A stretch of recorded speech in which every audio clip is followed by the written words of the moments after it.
कांग्रेस के नेता ने कहा था कि इधर से आलू डालूंगा उधर से सोना निकलेगा, आज तक ये मशीन निकला नहीं। सर आपने कहा कि बीजेपी वोट चोरी करके प्राइम मिनिस्टर बनी है। सर आपके पास ना प्रूफ है ना एविडेंस, ये इलेक्शन कमीशन बुलाती है तो आप जाते क्यों नहीं हो?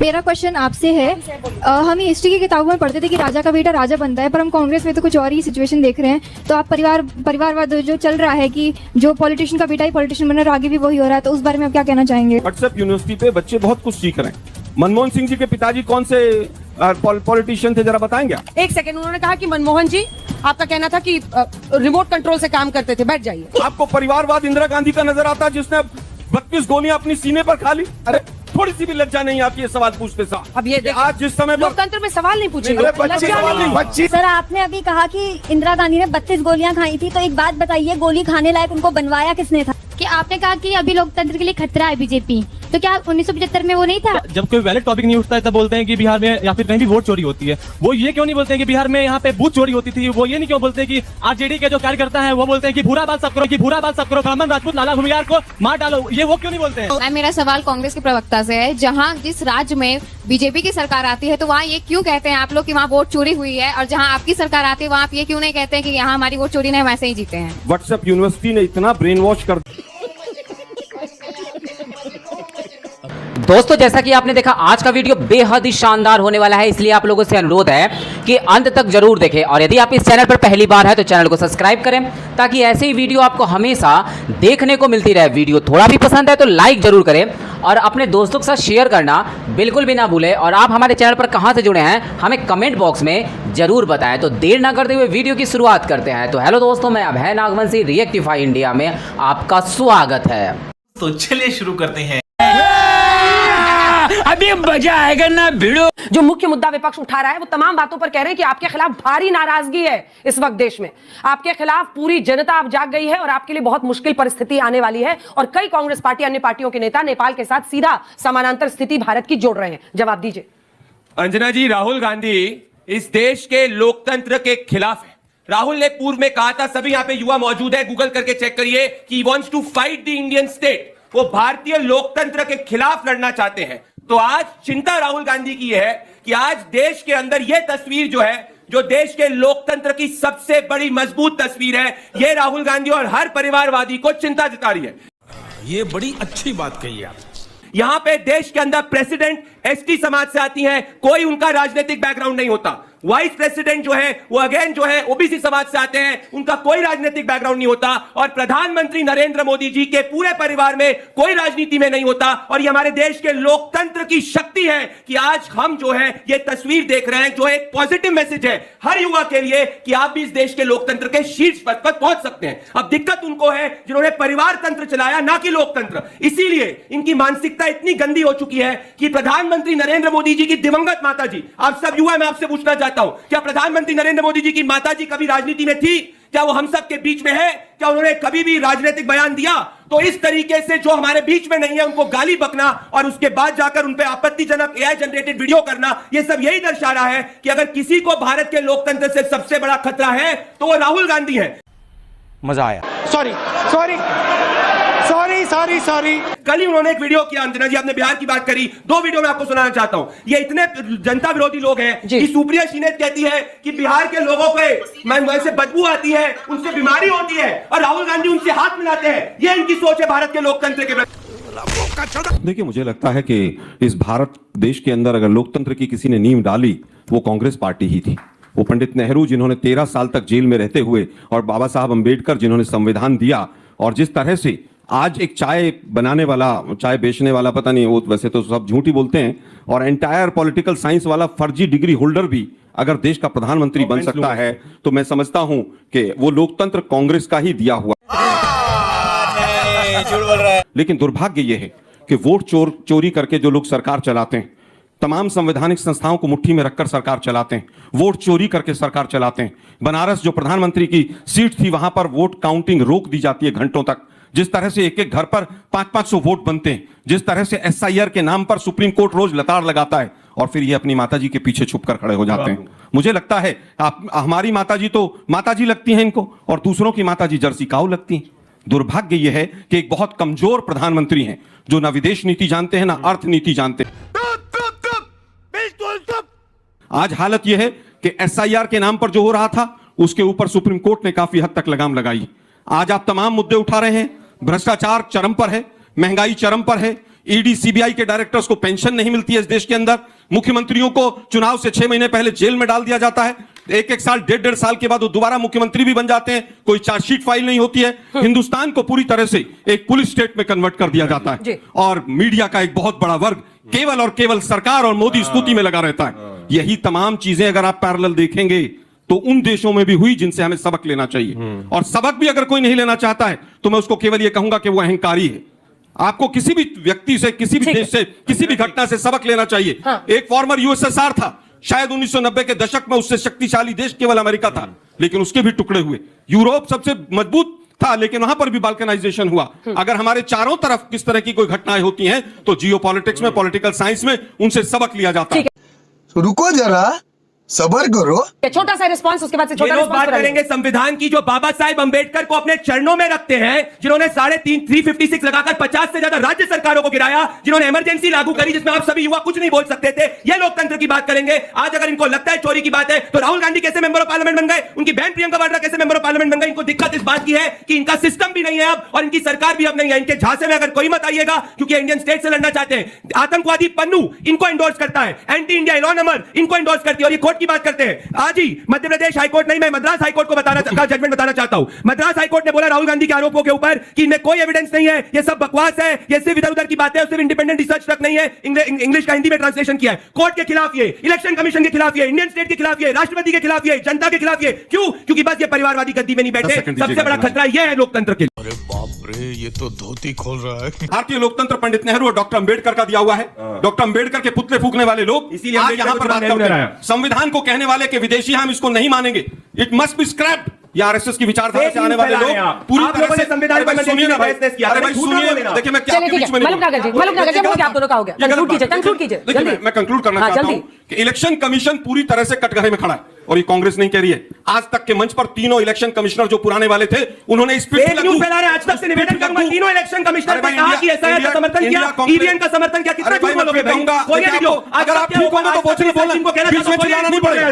पहले दिखाओ वीडियो अगर है तो। ये कांग्रेसियों का झूठ बोलते रहते हैं। तीनों इलेक्शन कमिश्नर ने आकर कहा कि वर्तमान में जो हो रहा है गलत हो रहा है। झूठ बोल रहे हैं। आपने अभी अपने बयान को आज तक का कल एक सर्वे, झूठ बोल रहे हैं। देखिए बीच में मैं किसी को नहीं बोलने दूंगा, मैं फिर किसी को नहीं बोलने दूंगा। यह बहुत गंदी आदत है इनकी। मैं आपकी आदत चिल्ला सकता हूं, मैं पूरे शो को डिस्टर्ब कर सकता हूं, शांत रहिए। अरे करिए अगर सच्चाई है मैं करूंगा, आप शो चला के देखिए। आप हमारे यहाँ ऐसा ही होता है। बोलिए कौन बोलता है? धमकी दे रहे हैं आप बोलिए ना कौन बोलता है? आप बोलिए ना कौन बोलता है? आप बोलिए कौन बोलता है? नहीं आप दिखाइए ना कौन बोलता है? बोले इलेक्शन कमिश्नर। मैं फिर कहूंगा कि तीनों इलेक्शन कमिश्नर्स आए और उन्होंने कहा कि जो वर्तमान में हो रहा है गलत हो रहा है और आज तक मंच पर कहा। वापस आते हैं। अभी तक राहुल गांधी जी को कहा गया कि आप या तो 1 हफ्ते के अंदर माफी मांगिए, नहीं तो एफिडेविट दीजिए। ना तो उन्होंने एफिडेविट दिया क्योंकि तमाम कानूनों ने कहा कि एफिडेविट की जरूरत नहीं है, ना उन्होंने माफी मांगी। अब इलेक्शन कमिश्नर दुम दबाकर कहां घुसा हुआ है? तो साला बहुत नीच आदमी रहे। हम बार बार कह रहे हैं कि भारतीय लोकतंत्र को वालों के खिलाफ। फिर कह रहा हूं, अरे चोर को चोर नहीं कहेंगे तो क्या कहेंगे भाई? चोर को चोरी करने दें, चोरी को चोरी करने दें, अरे भाई चोरी को चोरी करने दें। नहीं वोट चोरी। अनिल मसीह को भूल गए क्या? आज सवाल यह है कि लोकतंत्र को कौन बचा रहा है, कौन संरक्षक है? इसी को लेकर लड़ाई हो गई है नेपाल के बाद। देखिए, जहां तक अंजना जी नेपाल की बात होती है या सो कॉल्ड इंडिया गठबंधन के लोग वो बांग्लादेश की बात करते हैं, पाकिस्तान की बात करते हैं और वो इस तरह का माहौल हमारे देश के अंदर फैलाने की कोशिश करते हैं, तो इनसे बड़ा देशद्रोही और देश के खिलाफ कोई नहीं है। बात तो सही है। मतलब वोट चोरियों की सरकार बनने का वो बीच में मैं आपको बोलने नहीं दूंगा, फिर बीच में बोलने दूंगा। अगर इनको देखना है, केवल ये बताइए वोट चोरी होने देगा, फिर देखना है बताइए क्या वोट चोरी होने देगा? अगर वोट चोरी होने देगा सबको, इलेक्शन कमीशन वोट चोरी करके झूठा प्रधानमंत्री बनवाए उसको अलाउ करना। मनु की मेरी कोशिश यही रहती है सबसे बड़ा वोट चोरी, लेकिन मैं मंडारी साहब को भी नहीं रोक पाई थी। बताइए आप लोग समझिए, लड़िए आपस में चलते बात। शाबाश। अंजना जी आपने तो माइक ले लिया। मंशा यही राहुल गांधी कहाँ बोल रहे हैं आप? नहीं, मंशा ही राहुल गांधी की भी। वो भी जैसे पहले होता था ना कि मोहल्ले में एक बड़े बाप का बेटा होता था, उसके पास क्रिकेट किट होती थी, वही तय करता था कि कब कौन खेलेगा। तो कांग्रेस की हालत वही है अंजना जी। दुर्भाग्य ये कि अभी आलोक शर्मा जी ने कहा कि कांग्रेस ने इस देश का संविधान और लोकतंत्र बचा दिया। कमाल हो गया भाई। भारत की भूमिका सारा कुछ कांग्रेस बचाती है, यानी कांग्रेस को राजशाही ले आओ ना। कह दो सोनिया जी राजमाता है, इनके पुत्र युवराज है, उनके पुत्र नहीं और कोई। कमाल कर दिया। भारत जैसे देश में जो दुनिया में लोकतंत्र की जननी है, मदर ऑफ डेमोक्रेसी है, उसको आप ये सब सिखा रहे हैं। और राहुल गांधी को यही सिखाकर यही ये अहंकार हो गया है कि वो उपराष्ट्रपति के शपथ ग्रहण में नहीं जाएंगे, वो लाल किले पर 15 अगस्त को नहीं जाएंगे, वो किसी भी ऐसे अवसर पर नहीं जाएंगे जब उनको लीडर ऑफ अपोजिशन के नाते संवैधानिक दायित्व निभाना चाहिए और ये देश का नौजवान उनको सुनता रहे। अब एक के घर में क्रिकेट किट नहीं होती, हर के घर में क्रिकेट टिकट है कि नहीं है? आज लोकतंत्र में सबको उसका अधिकार मिल गया है, इसलिए कांग्रेस को यह मुश्किल हो रही है, इसीलिए चाहते हैं कि उनकी ठेकेदारी बनी रहे, वो तय करें कि कौन नेता होगा। और ताश के पत्तों की तरह मुख्यमंत्री फेंटने वाली पार्टी के लोग लोकतंत्र बता रहे। इस देश में बार बार जब मन किया तब राष्ट्रपति शासन लगा दिया। और इतनी देर से मैं देख रहा हूं आलोक शर्मा जी जो भी बता रहे थे उसमें गांधी परिवार, गांधी परिवार, गांधी परिवार। उधारी के गांधी कब तक देश को ऐसे बताते रहेंगे? गजब बेइज्जती है। सत्ता मतलब लोकतंत्र है कि सत्ता मतलब कांग्रेस परिवार? इसको जरा समझिए। ये परिवारवादी झूठे जो हर बात पे झूठ बोले। भारत सीखेगा श्रीलंका से, भारत सीखेगा बांग्लादेश से। अरे भारत से दुनिया सीख रही है और ये बात कर रहे हैं। क्या चाहते हैं ये देश के अंदर? मैंने एक बात करी, सुनिए, ये अशोक झूठे, आप सब युवा मुझे जो परिस्थितियां हैं आरजेडी वाले अशोक स्तंभ को बेकार कहने वाले इनका नेता तेजस्वी यादव। ये रहा वीडियो तेजस्वी यादव का, मैं आपको इस वक्त दिखाना चाहता हूं। सुनिए, जब इनसे पूछा गया ये बोल अशोक स्तंभ को तहस नहस किया जाता है, आरजेडी वाले कहते हैं फालतू है देश का लोकतंत्र। ये बात करेंगे। सुनिए संविधान के मूल्यों को आप इस तरीके से बात मत कीजिए। ये झूठे कांग्रेसी इलेक्शन कमिश्नर झूठ बोल रहे थे। सुनिए, ये झूठे आलोक शर्मा कांग्रेस पार्टी को जब पूछा गया कि देश का लोकतंत्र में वोट चोरी होता है, ये देखिए। अरे दिमाग में कुछ है कि नहीं कि गूगल नहीं है? अरे बेटा तुम तो लालटेन दे दिया बिहार को, मैं तो गूगल दे रहा हूं। कम से कम जैसे आगे बढ़ेगा लालटेन लेके घुमा दिया बिहार के अंदर। हम तो फ्री बिजली दे रहे और नहीं तो क्या गूगल ही पढ़ना, लालटेन मत पढ़ना, इनके साल हो जाए। मेरा क्वेश्चन आपसे है, हम हिस्ट्री की किताबों में पढ़ते थे कि राजा का बेटा राजा बनता है, पर हम कांग्रेस में तो कुछ और ही सिचुएशन देख रहे हैं। तो आप परिवारवाद जो चल रहा है कि जो पॉलिटिशियन का बेटा ही पॉलिटिशियन बन रहा है, आगे भी वही हो रहा है, तो उस बारे में आप क्या कहना चाहेंगे? Good question. व्हाट्सएप यूनिवर्सिटी पे बच्चे बहुत कुछ सीख रहे हैं। मनमोहन सिंह जी के पिताजी कौन से पॉलिटिशियन थे, जरा बताएंगे आप? बताइए जरा, किसने कहा आपको? ये भी, अरे भाई ये भी व्हाट्सएप, ये देखिए, जिसके पास माइक नहीं है, आपकी आवाज ऑन एयर टीवी पे नहीं जाएगी। आपका सवाल मैं पहुंचा दे रही हूँ ताकि ऑडियंस भी समझे। एक सेकंड, उन्होंने कहा कि मनमोहन जी आपका कहना था कि रिमोट कंट्रोल से काम करते थे। बैठ जाइए। अंजना जी पूरी तरह से भाजपा की व्हाट्सएप, बट आप लोग बीच में मत बोलिए क्योंकि बिना माइक की आवाज नहीं जाएगी। यूनिवर्सिटी पे भाजपा ने जो फैलाया वो बच्चों ने पढ़ा। दुर्भाग्य यह है कि आज किसी तरह से कोई नहीं चल रहा है। मैं पूछना चाहता हूं, पीवी नरसिम्हा राव जी के पिताजी क्या थे? 1989 के बाद जिन लोगों ने शहादत दी, गांधी फैमिली से कौन मंत्री बन गया, कौन संतरी बन गया? केवल दुर्भाग्य यह है कि बीजेपी जो फैलाना चाहती है, मैं 3 दर्जन बीजेपी के लोगों को बता देता हूं, मुख्यमंत्रियों के बच्चे क्या हैं? क्या वो परिवारवाद नहीं है? आपको परिवारवाद इंदिरा गांधी का नजर आता है जिसने 32 गोलियां अपनी सीने पर खा ली? अरे कांग्रेस के बारे में पूछ रहे हैं। राजीव गांधी का याद आता है जिनके शरीर के चिथड़े उड़ गए। थोड़ी सी भी लज्जा नहीं आती है सवाल पूछते समय। फिर कहूंगा अब ये आज जिस समय लोकतंत्र में सवाल नहीं पूछेंगे। बच्ची अगर सवाल पूछ रही है, उनको बोलिए, बच्ची अगर सवाल पूछ रही है, लज्जा नहीं आती। मलूक नागर जी, मैं माइक ले लूंगी, मैं सही में बता रही हूँ। अंजना जी लोकतंत्र पे सवाल पूछे, अच्छा लगता है, लेकिन दुर्भाग्य यह है कि पूर्वाग्रह से प्रेरित होकर शहीदों का बदनाम करने का काम किया जाए तो दुख होता है। सर मेरा सवाल भी आपसे है, एक कांग्रेस के नेता ने कहा था कि इधर से आलू डालूंगा उधर से सोना निकलेगा, आज तक ये मशीन निकला? क्या बढ़िया था गुरु। सर आपने अभी कहा कि इंदिरा गांधी ने 32 गोलियां खाई थी, तो एक बात बताइए, गोली खाने लायक उनको बनवाया किसने था इतना? सर आपसे एक क्वेश्चन कि आपने कहा कि अभी लोकतंत्र के लिए खतरा है बीजेपी, तो क्या 1975 में वो नहीं था? इमरजेंसी की सर आपने कहा कि बीजेपी वोट चोरी करके प्राइम मिनिस्टर बनी है। सर आपके पास ना प्रूफ है ना एविडेंस, ये इलेक्शन कमीशन बुलाती है तो आप जाते क्यों नहीं हो? मैं आ रही हूं आगे। भाषा का संयम रखिए जी। मेरी सवाल वो जिससे है, वो जब कोई वैलिड टॉपिक नहीं उठता है तब बोलते हैं कि बिहार में या फिर कहीं भी वोट चोरी होती है। वो ये क्यों नहीं बोलते हैं कि बिहार में यहाँ पे बूथ चोरी होती थी? वो ये नहीं क्यों बोलते कि आरजेडी के जो कार्यकर्ता है वो बोलते हैं कि बुरा बात सब करो, ब्राह्मण राजपूत लाला भूमियार को मार डालो? ये वो क्यों नहीं बोलते हैं? इनका जवाब दीजिए। कह रहे हैं कि लाइक बीजेपी ने, कांग्रेस ने बहुत कुछ करा है। मैं बिहार से हूँ, हमारे यहाँ पे लड़कियों को पढ़ाना बहुत बड़ी बात हो जाती थी एंड मेरे पेरेंट्स कर रहे हैं, फिर भी हमें हमारी सोसाइटी में ना लोग, अभी बीजेपी के आने के बाद हमारे पेरेंट्स इतने नॉर्मल हुए कि चलो पढ़ने जा रही हो, दिल्ली जा रही हो, तो नॉर्मली वो भेज रहे हैं। अदरवाइज पहले बोलते थे कांग्रेस के टाइम पे तो बाहर, घर से बाहर भेजने में भी हमें डर लगता है। आपको लग रहा है परिवर्तन हुआ? परिवर्तन तो हुआ। ये सारे बिहार वाले हैं, बताइए। अंजना जी मैं उत्तर, क्या बात है, खुशी की बात नहीं है। अभी 2-3 सवाल और बच्चों के 2-3 सवाल। मैम मेरा सवाल कांग्रेस के प्रवक्ता से है, जहां जिस राज्य में बीजेपी की सरकार आती है तो वहां ये क्यों कहते हैं आप लोग कि वहां वोट चोरी हुई है, और जहां आपकी सरकार आती है वहां आप ये क्यों नहीं कहते हैं कि यहाँ हमारी वोट चोरी नहीं, वैसे ही जीते हैं? आलोक जी आप ही से शुरू करते हैं। 2-3 इंदिरा गांधी जी जिन्होंने 32 गोलियां खाई, व्हाट्सएप यूनिवर्सिटी ने इतना ब्रेन वॉश कर दिया है बच्चों का, वो कह रही है कि इस लायक क्यों बन गई वो?